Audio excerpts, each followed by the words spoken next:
working with disability issues for over 20 years. I like to say I was brought up in it. My uncle had cerebral palsy, and I've only heard this story relatively recently, so it still is affecting to me. But when he was born in the 50s, my grandfather was told, he'll never walk, he'll never talk, and what we can do, hand to God, what we can do is leave him by a window and nature can take his course. And my grandfather ran and got a pediatrician and got him served. And then a few months later, the pediatrician said to my grandfather, "You don't have to worry. There's places for people like this, and he'll be well taken care of, and eventually nature will take its course." And my grandfather put an addition on his house and built the first ramp anyone had ever seen, including me. So it was never strange to me. I grew up with Uncle Bob. He was just the guy at the dinner table, right? It didn't matter that he couldn't talk. He could spell. He had control of one finger, had a letterboard. My grandfather made sure that he got to do things. So I always said that my grandfather was Olmsted before Olmsted. So it's all I've ever wanted to do as a lawyer. When it was clear I wasn't going to play rhythm guitar for the Stones or left field for the Yankees, this is what I wanted to do. And I was part of one of the first legal clinics in law school, because it was in the early 90s when the ADA just passed, dedicated to disability rights. And ever since then, I've been involved at least in some shape or form. And I've been doing exclusively disability rights law since '96, probably.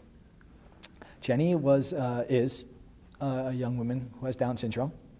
Jenny had always been independent. She graduated high school, she had her own apartment, she had her own job. She got into a car accident and she found herself facing a guardianship. She didn't want a guardianship, she wanted to live with her friends, actually. When no one would take her in, her friends, her employers said, "Come live with us." And that's where she wanted to live. And other people thought differently. And when I met her, she was in a group home, even though she'd had her own apartment before. Even though she'd had her own job before, she was working in a sheltered workshop. Even though she had her own church before, she was told, "We go to this other church."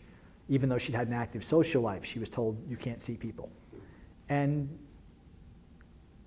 she never settled. Sometimes some people would have given up, and we could be forgiven for that. She never did. She fought. When I met her, she said very clearly, "I don't want to be under guardianship." She gave me a note that said, "I don't need a guardian. I just need a little help." And I represented her, along with others, and we fought for a year of litigation.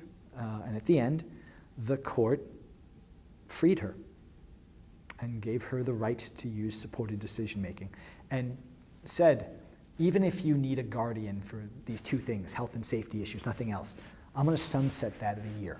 And your guardians are going to be the people you want to live with, not someone I'm going to arbitrarily pick, not someone who's trying to take away rights." And because of that, she got to live her life. And people without disabilities never really consider their rights, because we just have them. You know, I ask that question when I speak, "What's your favorite right?" And most people without disabilities, they don't really answer that, because they don't think. They think, "Well, I got all my rights." People with disabilities, they're used to, Jenny had to fight, and she did fight, and she never gave up. And because of it, she lives where she wants to live, she does what she wants to do, she works where she wants to work, she has the life she wants. She has the life that you and I have. That's why I say there's nothing special about Jenny. She wants to be like us, and she is like us. And if her case stands for anything, it stands for that. We all have the right to make choices, and people with disabilities are part of the all.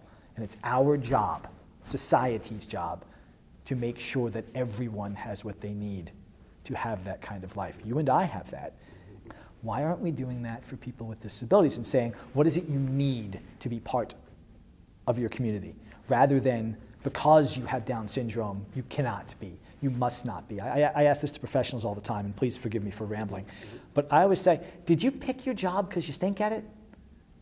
Are you judged on what you do or what you can't do? You've chosen your career based on things that interest you and that you're good at. You have not chosen to go into a field that you're bad at. So you're judged by what you can do. But people with disabilities, especially people with intellectual and developmental disabilities, are judged by their limitations, what they can't do. You can't do this, therefore you must not be able to do anything. And to me, that's a sin. We have the right to be judged on our abilities, and I think we're moving in that direction. That is our evolution. That's our calling.